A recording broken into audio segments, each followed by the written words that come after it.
Bismillahirrahmanirrahim. Assalamualaikum warahmatullahi wabarakatuh.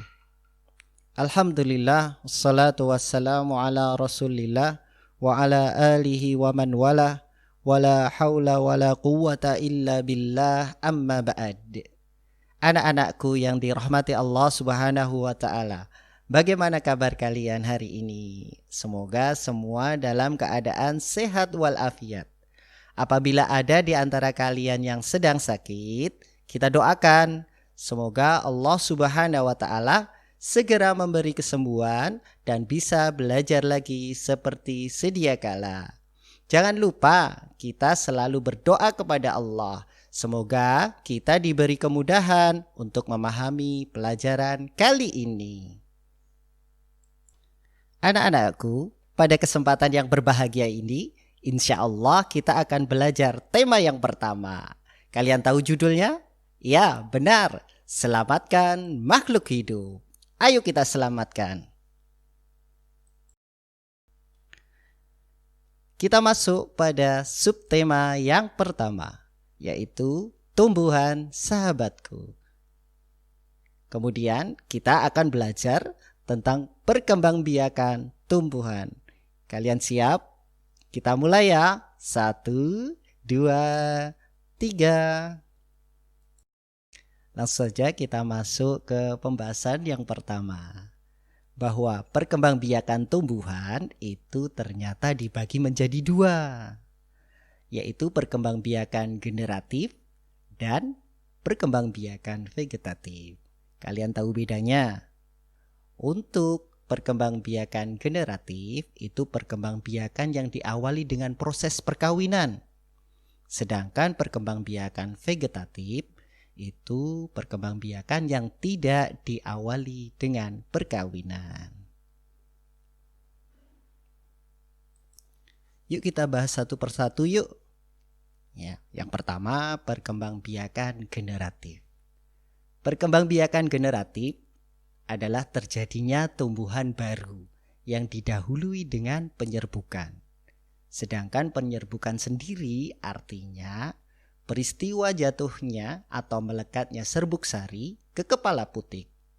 Serbuk sari itu adalah sel kelamin jantan, sedangkan kepala putik adalah sel kelamin betina pada tumbuhan. Anak-anakku sekalian, perhatikan gambar di bawah ini. Ini adalah gambar bagian-bagian dari bunga. Bunga terdiri dari mahkota bunga, kepala sari, benang sari, kepala putik, tangkai putik, kelopak bunga, bakal biji, tangkai bunga, dan dasar bunga. Selanjutnya kita akan membahas macam-macam dari penyerbukan. Bahwa penyerbukan itu terbagi menjadi 4 macam.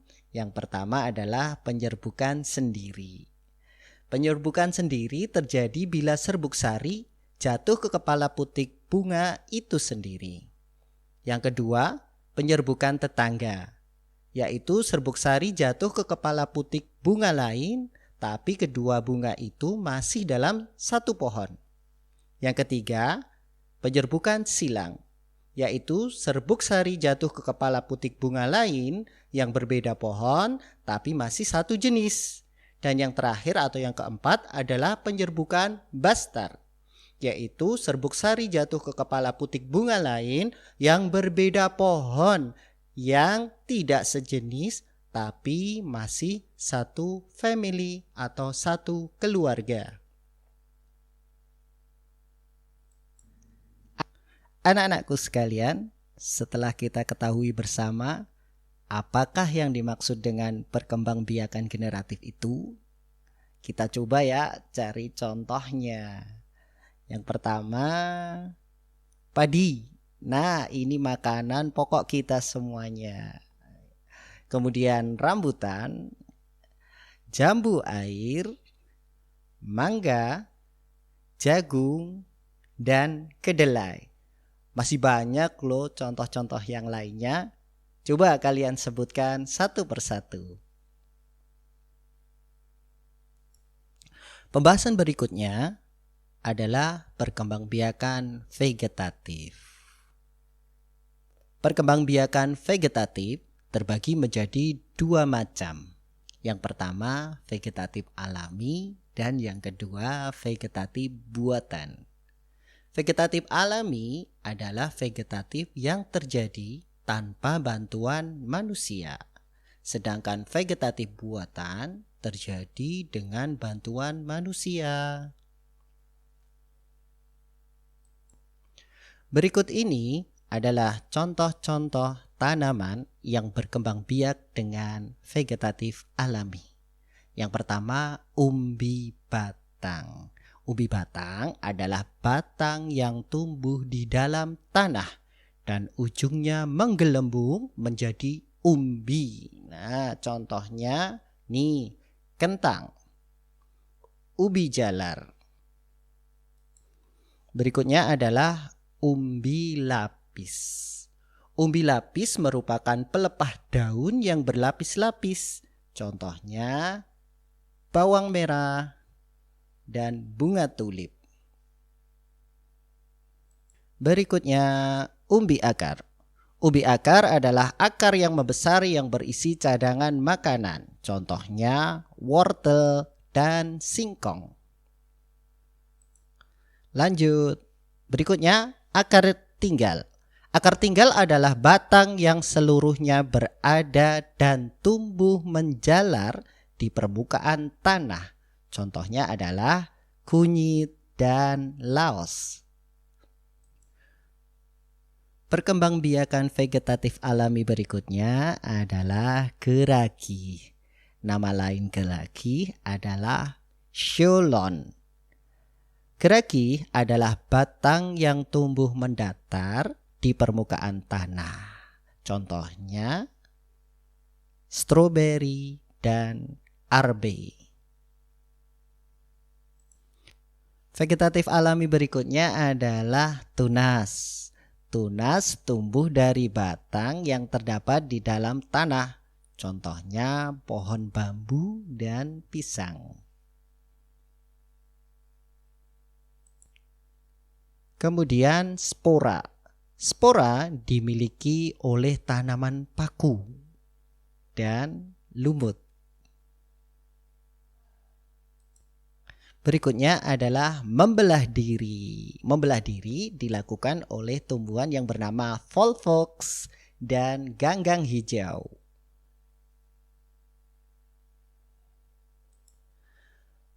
Vegetatif alami yang terakhir adalah tunas adventif. Tunas adventif adalah tunas yang tumbuh tidak di ujung batang dan ketiak daun. Tunas ini tumbuh di bagian tumbuhan yang biasanya tidak bertunas, seperti pada bagian daun dan akar. Contohnya adalah tanaman cocor bebek dan pohon sukun.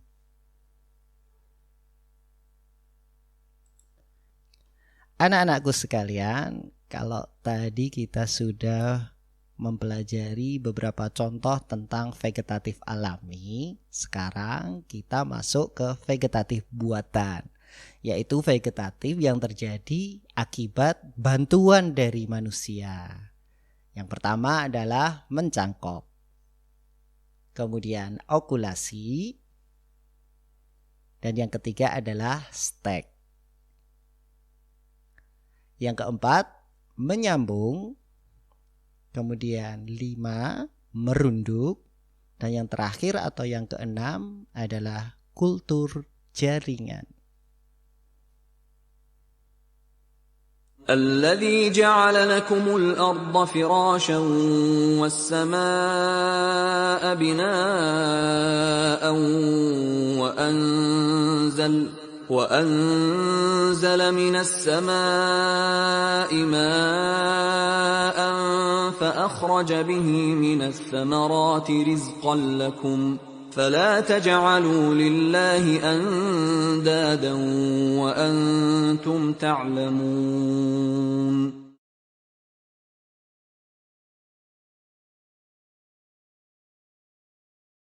Indonesia adalah negara kepulauan yang memiliki dataran tinggi, dataran rendah, dan perairan. Wilayah pantai termasuk dataran rendah.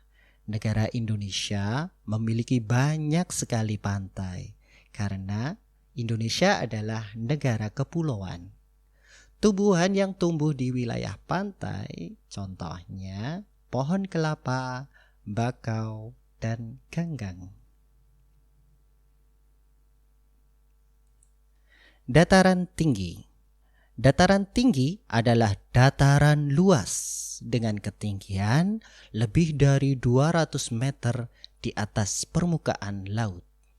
Contoh dataran tinggi yang ada di Indonesia adalah dataran tinggi Dieng, dataran tinggi Tengger, dan dataran tinggi yang lainnya.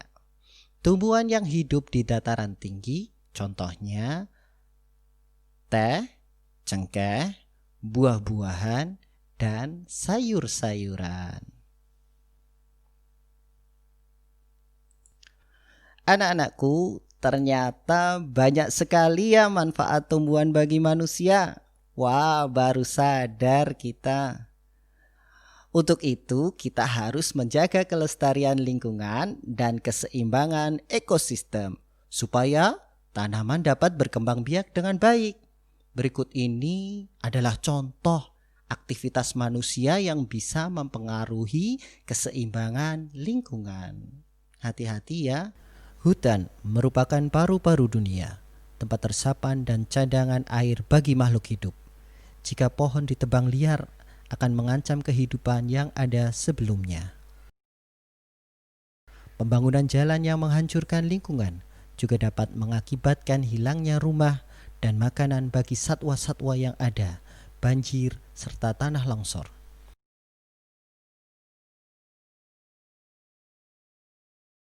Aktivitas lain yang dapat mengganggu keseimbangan lingkungan adalah pembuangan limbah dan sampah ke sungai ataupun ke laut. Pengeboran minyak dan penambangan mineral secara terbuka juga akan menimbulkan kerusakan lingkungan hidup. Ayo, sayangi lingkungan kita.